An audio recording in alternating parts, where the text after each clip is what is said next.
Alright, so this is kind of crazy. Samsung might actually pull off something no one expected.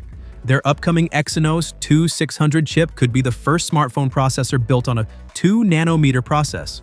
Yeah, 2 nanometers. Nah, that's next level stuff. And if things go as rumored, we might see it powering the Galaxy S26 lineup next year. Now, here's where it gets interesting. Usually, Samsung splits things up.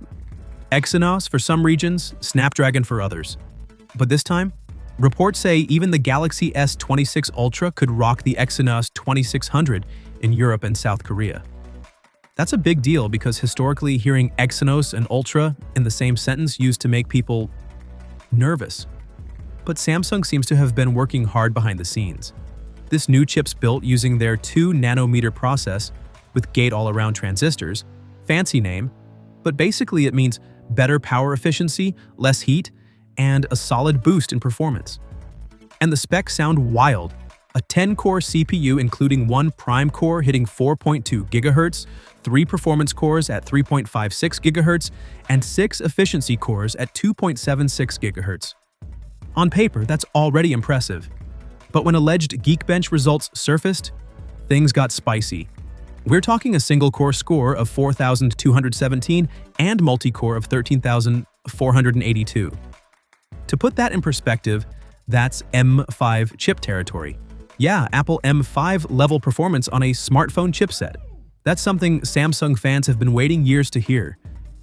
Now, small disclaimer, these scores aren't showing up on Geekbench's official database right now, so they could have been removed, faked, or maybe the test never happened. But if they're real, this is the first time an Exynos chip could match, or even beat, Apple and Qualcomm at their own game.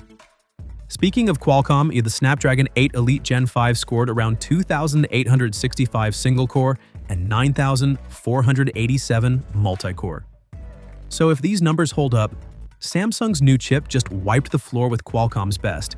That's massive, not just for phones, but for Samsung Foundry itself. See, TSMC still dominates chip manufacturing with over 70% of the global market, while Samsung sits around 7%. But if this 2-nanometer process delivers, it could change the entire game for Samsung's phones and their foundry business. And here's another angle: money. Last year, when Samsung couldn't produce enough Exynos 2,500 chips for the Galaxy S25 lineup, they had to pay Qualcomm an extra $400 million to cover Snapdragon replacements. Painful. But if yields really have improved this time, Samsung could save big by powering most S26 models with their own silicon. It's honestly kind of wild to think how far Exynos has come. A few years ago, Samsung's Mongoose cores were a bit of a disaster. Hot, inefficient, and underpowered compared to Snapdragon. Things got so bad they even shut down the custom core team. But now, they're being mentioned in the same breath as Apple's M series. That's one hell of a comeback. So yeah, whether you're Team Snapdragon, Team Apple, or Team just give me a good phone, this might be the most exciting year for smartphone chips in a long time. What do you think? Can Samsung finally make Exynos cool again? Drop your thoughts below, and let's see if this chip really lives up to the hype. I'm going to keep an eye on this one, so make sure you're subscribed if you don't want to miss what happens next. Thanks for watching, and I'll catch you in the next one.